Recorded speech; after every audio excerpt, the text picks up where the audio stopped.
take control of your money. And we talked about money mindset, so I'm just going to cruise through this. Some of you asked to see the slides, so I just wanted to pass through them. So hopefully, based on the class or listening to the video and thinking about it, what is your money mindset? And where did your ideas about money come from? And what are they now? So for me right now, my money mindset has shifted into, really, I feel like it's up to me. It's up to me to decide. The sky's the limit. I really tested it out a couple of years ago when I set a goal to curate my first $1 million public art project. And what was interesting to me is a couple of months after I set the goal, I had the opportunity to be interviewed for a $1 million public art project. So I had to create what I wanted. I had to set the intention and the goal and the vision of what that might look like. Then what showed up was the opportunity for me to start working on it to potentially get selected. So I literally sat back one day, Missy, and I said, what haven't I done in the art world curatorially that would be really challenging and really exciting for me? And I listened and I heard, do a major public art project. And I was like, oh, okay. And I was like, what's major?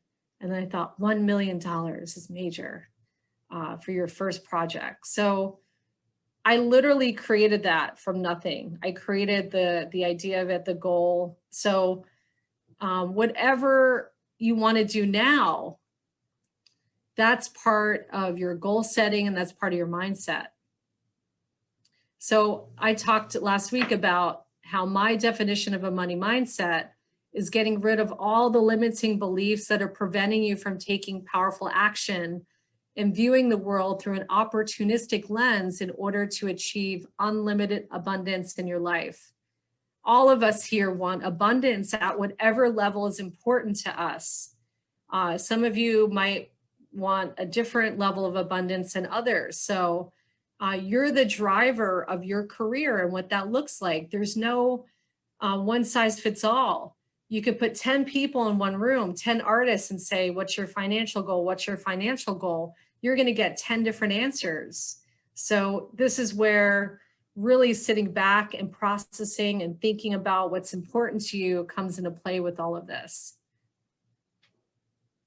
I encourage you guys to think about if you have any, quote, bad money mindsets that might be holding you back, such as money is scarce or money is bad.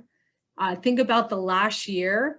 Many of you had to work through a lot of mindsets, a lot of psychology with COVID, galleries shutting down, people not coming out to look at art, events getting canceled. So many of you came up with new mindsets around money and around our culture that held you back.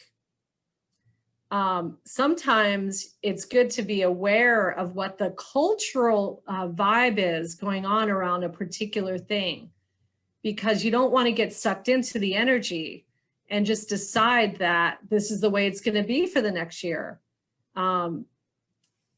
I'm a big fan of not going with the flow sometimes, of fighting upstream, depending on what